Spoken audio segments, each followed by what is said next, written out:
In the cold, vast expanse of the galaxy, the Vakthar Empire had ruled supreme for centuries. Their military might, technological advancements, and ruthless expansion had allowed them to conquer entire star systems without any significant resistance. The Vakthar were a race of warlords, towering and fierce, their bodies reinforced with cybernetic enhancements. They had never encountered a challenge that made them question their dominance. Until the humans arrived. The first encounter had been with a small fleet of human warships, their technology primitive compared to Vakthar standards. The Vakthar commanders, with their superior weapons and armor, believed it would be an easy victory.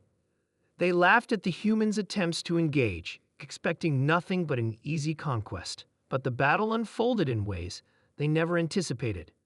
The human ships, though technologically inferior, fought with an unparalleled ferocity. They didn't follow the conventional tactics of surrender or retreat. They engaged the Vakthar with an intensity that was both terrifying and confusing. The human ships moved with an unpredictability that even Vakthar's advanced sensors couldn't track. The Vakthar commanders dismissed it as a fluke, a lucky break for the humans. But as the battle wore on, their arrogance began to fade. The humans weren't retreating. The Vakthar fleet, which was once confident of victory, now found itself on the defensive. The human ships were relentless, circling their enemies, hitting where it hurt most, using maneuvers that seemed chaotic but were deadly in their effectiveness. The humans fought like there was no tomorrow, as if their very survival depended on winning this fight. The Vakthar, who had long considered themselves the pinnacle of military superiority, were now feeling the pressure for the first time. By the end of the battle, the Vakthar fleet had suffered significant damage, and their commanders were forced to retreat. They had underestimated the humans. They had thought their superior strength and technology would be enough to crush them, but the humans had shown a resilience that none had anticipated. The war was only beginning. The Vakthar Empire, seeing the potential threat that the humans represented, made plans to crush this uprising. They sent their greatest fleet, a massive armada designed to wipe out entire civilizations, to deal with the humans once and for all. But this time, something was different. The humans had already anticipated the move. The humans didn't just defend, they fought back. Their weapons had evolved, their tactics had become more refined, and their unity was unwavering.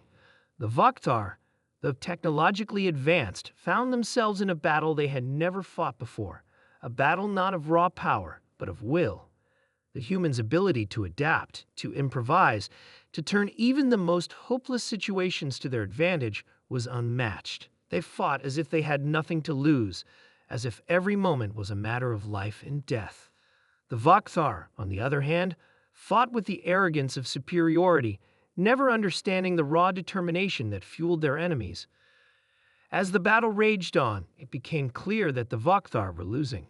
They had underestimated the humans, thinking them weak and easily crushed, but the humans had no intention of being crushed. They fought for their homes, their families, and their future. The Vakthar fought for domination, but their arrogance proved to be their downfall. And then the turning point came. The Vakthar flagship, a colossal warship that had been invincible for centuries, was surrounded by human ships. The humans didn't simply destroy it. They boarded it, infiltrated its systems, and took control. The Vakthar, who had once been the masters of the galaxy, now found themselves prisoners on their own ship. The human leaders, with their tactical brilliance and sheer willpower, had achieved what no one had ever thought possible.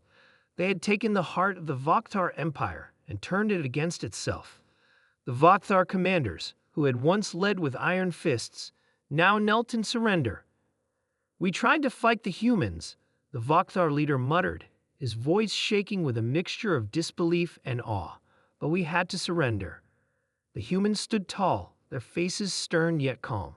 They had fought not just for survival, but for something far greater, the right to exist on their own terms. They had shown the galaxy that no empire, no matter how powerful, could stand against the will of humanity.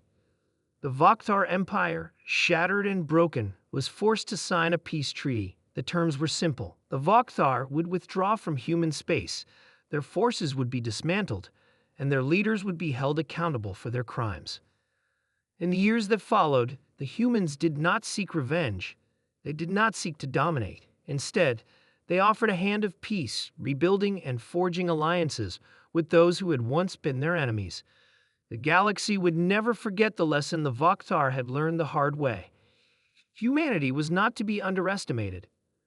The story of the Vokthar's defeat spread across the stars, becoming a legend that would inspire generations. The humans had fought back, not because they were the most powerful, but because they believed in something stronger, the unbreakable spirit of their people. And so, the galaxy would forever remember the day the humans stood tall and the mighty Vokhtar had to surrender.